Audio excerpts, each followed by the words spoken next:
Continuando, temos aqui, então, programação dinâmica, que é uma técnica bem interessante e muitos problemas são resolvidos e tem sua solução ótima, né, derivada, baseada nessa técnica de projeto de algoritmo.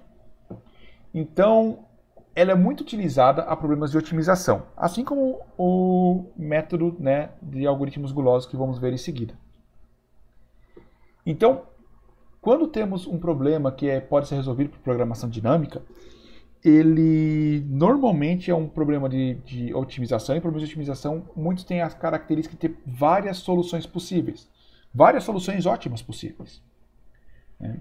E cada solução, né, de um problema de otimização, ele tem um valor, um custo, né, um custo, então você quer minimizar ele, ou uma recompensa, que você quer maximizar ela. E nós desejamos encontrar uma solução com um valor ótimo, né, valor mínimo ou máximo disso ali. Tá? O princípio básico da programação dinâmica é reutilizar soluções de problemas menores, os nossos subproblemas, que a gente já viu na divisão em conquista, quando solucionando um problema maior.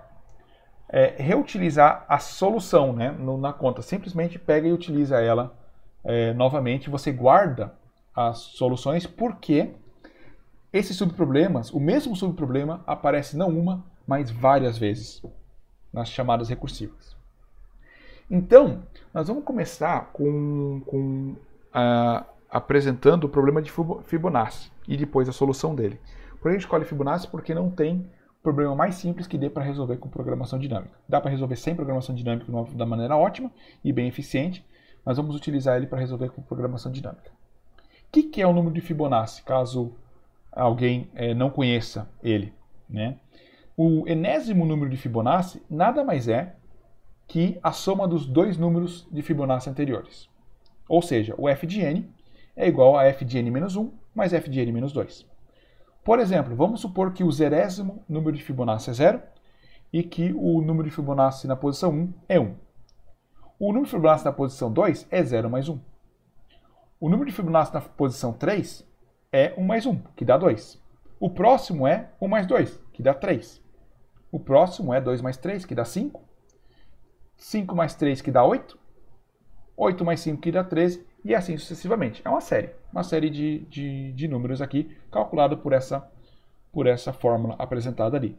E veja que essa definição do número de Fibonacci é uma definição recursiva. O f de n nada mais é que o próprio f de n menos 1 mais o f de n menos 2. E isso aqui é muito fácil para você traduzir para um algoritmo. E, na verdade, muito fácil você traduzir para um programa em Python, que é o que está ali embaixo.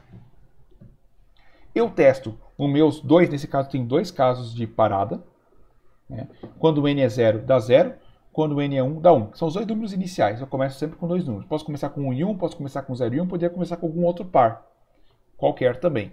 O padrão é começar com 0 e 1 ou com 1 e 1. Tá? Vamos começar com 0 e 1. O zerésimo número é 0 e o número na posição 1 é 1. Então, dois casos especiais.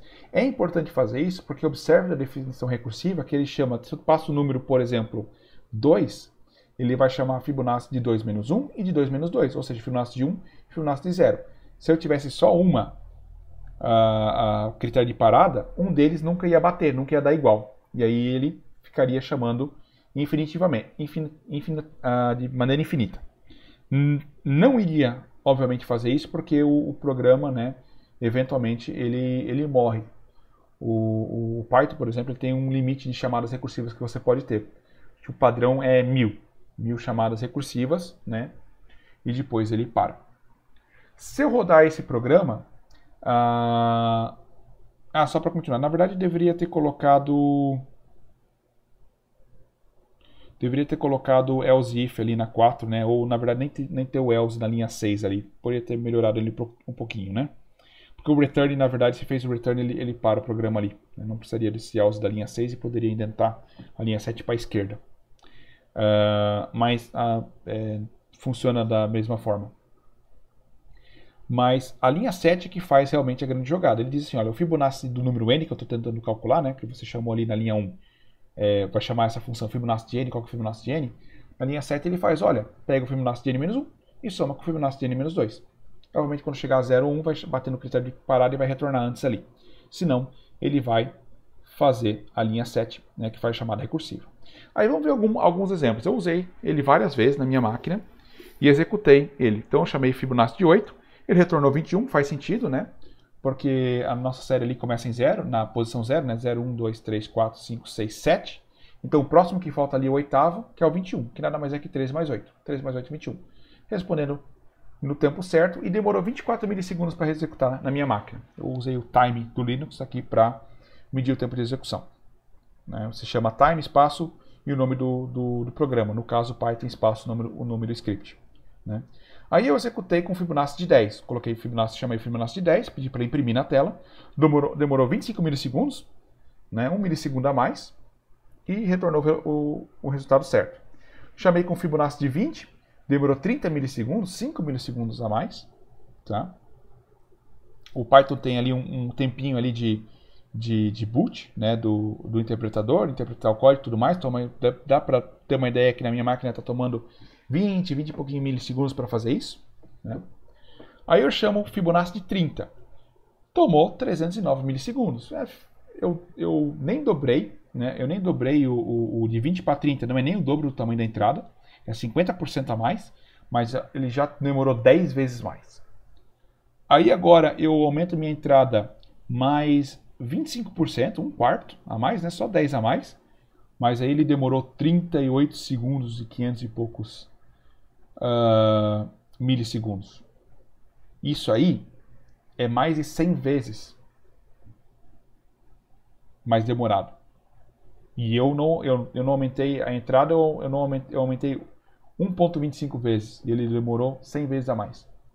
E se eu for chamar esse Fibonacci aí com o número 50, já teria uma longa espera. Tá? E algum número mais grande, tipo 100, talvez nunca chegasse no resultado com esse algoritmo. Algoritmo simples, usa a definição do Fibonacci, mas demora muito. Tá? Demora muito para fazer. E aí a pergunta é, por que ele demora? Porque vamos pegar o caso aqui de eu chamar o Fibonacci de 5. Lembrando que a gente tem o Fibonacci de 0 também na nossa definição, que começa em primeiro índice é 0. Para calcular o Fibonacci de 5, eu preciso calcular o Fibonacci de 4 e de 3. Eu chamo, né, a função para calcular o de 4 e depois chamo de calcular o de 3. Quando eu chamo o de 4, né, chamar o Fibonacci de 4, ele chama o Fibonacci de 3 e de 2. O Fibonacci de 3 chama o de 2 e o de 1. O de 1 retorna o padrão, né, retorna ali o caso de parada. Depois de 2 eu vou chamar o de 1 e o de 0, que também retorna os casos de parada, né, e calculei tudo aqui. Aí eu vou chamar o Fibonacci de 2, eu já calculei o Fibonacci de 2 na outra parte, mas eu vou recalcular ele todo de novo para o lado direito do Fibonacci de 4. E aí calculei o Fibonacci de 4, agora eu vou calcular o Fibonacci de 3 aqui. Eu já calculei o Fibonacci de 3 aqui, toda a sua subárvore do lado esquerdo, mas eu tenho que chamar ele novamente para calcular o lado direito do Fibonacci de 5. Que vai chamar novamente o Fibonacci de 2, que eu já calculei ele 2 vezes, vou calcular ele novamente pela terceira vez. E assim por diante. Eu estou fazendo muitas vezes, solucionando muitas vezes o mesmo subproblema. E a solução do subproblema depende de solucionar novamente o mesmo subproblema. Então, eu faço muitas e muitas e muitas vezes a solução do mesmo subproblema. E isso aqui é um desperdício enorme de tempo de processamento. Como que eu posso melhorar isso? E aí vem a beleza da programação dinâmica. É extremamente simples.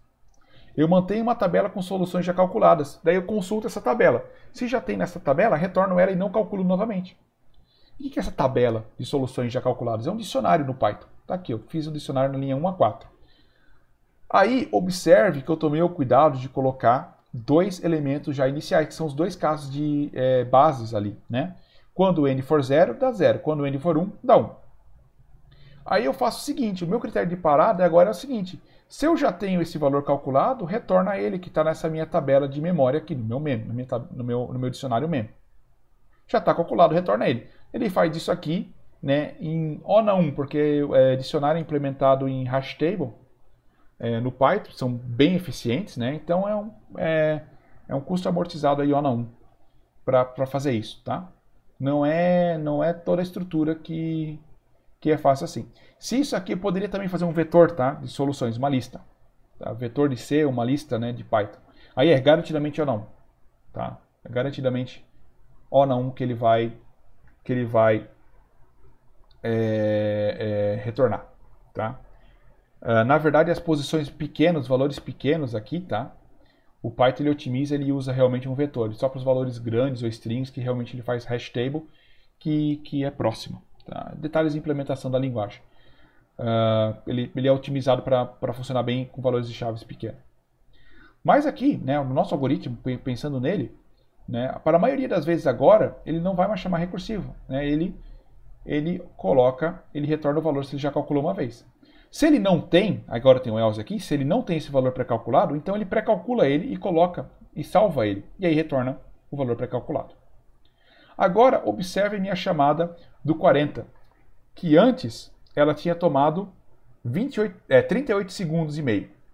Agora ela tomou 27 milissegundos e retornou a mesma resposta correta. Inclusive, esse algoritmo está tão bom que eu consegui chamar ele com Fibonacci de 100. E até demorou menos tempo. Por quê? Porque o meu sistema operacional está fazendo outras coisas, né? Estava mais ocupado com outras coisas aqui, a alocação e tudo mais, tomou mais tempo. Mas é basicamente imperceptível. Eu coloquei também, né, o Fibonacci, eu chamei essa função aqui Fibonacci 2, né? Chamo ela recursivamente sempre Fibonacci 2, que é a função implementada com programação dinâmica. Chamei ela com 999 e deu um número muito grande. Mas tomou só 28 milissegundos para calcular. Agora, olha uma coisa interessante. Esse algoritmo aqui, eu vou reimplementar ele, vou mostrar uma outra implementação dele, mais simples ainda. Porque aqui eu fiz ela próxima à implementação, né, a implementação do original, do força bruta, né? Se ele está no caso de teste, no caso aqui daí eu substituí, em vez de estar nos meus dois casos básicos, se eu já tenho ele pré-calculado, retorna pré-calculado. Se não calcula, salva ele na tabela de memorização, para justamente facilitar, ficar mais vezes nas linhas 6 e 7, menos vezes aqui nas chamadas recursivas da linha 9, que é onde está consumindo tempo. Salva, memoriza ele aqui, né, e retorna ele memorizado. Mas olha só como esse código pode ficar ainda menor. Se ele não está na tabela de memorização, calcula ele recursivamente e salva ali. Se ele tiver, ele não entra nesse if, não executa a linha 7 e só retorna o mesmo na linha 8. Esses dois códigos, tá? Esse aqui e esse aqui, é a mesma coisa, exatamente a mesma coisa, sem nem o que tirar, nem o que pôr. Aqui, inclusive, daria para diminuir uma linha, eu poderia não ter a variável value, poderia colocar memdn, memdn igual ao resultado da soma das duas chamadas recursivas e retornar memdn aqui. E aqui diminuir ainda mais porque eu retorno memdn, né? E eu só calculo ele se ele não existe ainda. E como disse, né, o tempo fica muito baixo, os dois algoritmos são equivalentes. E se eu chamar, na verdade aqui eu estou usando o mesmo tempo da execução anterior, do Fibo 2, mas vai ser a mesma coisa, ou muito próximo, né? É mais errinho do sistema, né? O sistema está ocupado com alguma outra coisa do que realmente o algoritmo ser diferente. E eu chamei, né, com 999, tempo muito baixo, 28 milissegundos, e dá um número muito grande. Por curiosidade, esse aqui é o número. Inclusive, os números inteiros no Python vão, né, para valores extremamente grandes. Ele implementa ele com big number. Tá? Então, você pode ter números extremamente gigantes. Bom, se eu posso ter números extremamente gigantes, por que não calcular o Fibonacci do número 1000? Né? E assim por diante. Você pode. Já vamos mostrar como fazer isso. Só tentar demonstrar o que aconteceu aqui, então. Então, isso aqui é a chamada do Fibonacci de 5. Né? Se eu usasse aquela primeira implementação de força bruta, que fica resolvendo o mesmo subproblema várias vezes. Quando eu uso a programação dinâmica, ele faz isso. Ele calcula o Fibonacci de 2 aqui, calcula o Fibonacci de 3 aqui com as chamadas recursivas, mas quando chega para calcular o Fibonacci de 2 aqui, ele não chama recursivamente mais, porque esse Fibonacci de 2 aqui já foi calculado, já foi armazenado na minha tabela mem, né, na minha tabela de memorização, que inclusive dá 1, então ele simplesmente retorna 1 da tabela, e não precisa fazer aquela recursão aqui mais. Mesma coisa aqui. Fibonacci de 3 já foi calculado aqui, então ele não precisa descer a árvore aqui. Quando eu calcular o Fibonacci de 6, ele vai pedir o Fibonacci de 4, que já está calculado aqui. Então ele vira, né, de um algoritmo que ele é de tempo exponencial, tá? Ele é uma constante elevada a n, essa constante é maior do que 1. Tá? Ele é um algoritmo, o algoritmo força bruta dele é complicado de calcular a complexidade dele, mas esse aqui da programação dinâmica é muito fácil de você ver, porque ele simplesmente, pro lado direito, só tem uma chamada a mais, para todos. O desenho dele vai ficar nesse formato aqui. E ele tem então você pode dizer que, olha, cada nível aqui é ONA 1 e ele tem uma profundidade de tamanho N. Então esse algoritmo ele roda em tempo N. Pegamos um programa, né, um algoritmo que rodava em tempo exponencial, né, que é uma das piores tempos que você pode ter. Normalmente indica que você tem que usar alguma técnica, né, metaheurística, algum aprendizado de máquina, porque o negócio é tempo exponencial, principalmente para N grande. E nós transformamos ele em tempo linear. Olha a beleza da programação dinâmica. E esse aqui é um problema muito simples, tem muitos outros problemas bem bacanas, então para quem quiser ler mais sobre isso, eu aconselho fortemente, principalmente para quem de vocês ainda tiver na idade e quiser competir em maratona de programação. Programação dinâmica sempre cai porque é uma técnica muito poderosa. Bom, se eu rodasse Fibonacci de 1000, o que aconteceria? Ele daria esse erro. Recursion error, maximum recursion depth exceeded. Por quê? Porque por padrão o Python aceita, né? O padrão, pelo menos o padrão da minha máquina, não sei se varia de máquina para outra, mas por padrão, o padrão do Python normalmente é 1000 chamadas de função recursivas. Mais do que isso, ele vai dar esse erro aqui, que é para te proteger para o programa terminar antes. Só que você pode alterar isso com 2 linhas de código. Na verdade, a primeira é só importar a biblioteca sys, que você pode até precisar para outras coisas. E depois chamar aquela função da linha 2 e setar para um outro valor.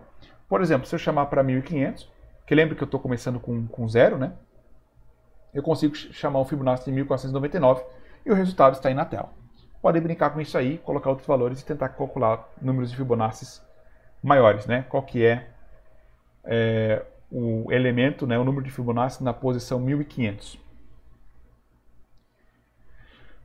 E também responder ali a questão que eu não respondi, qual que é o milésimo número de Fibonacci.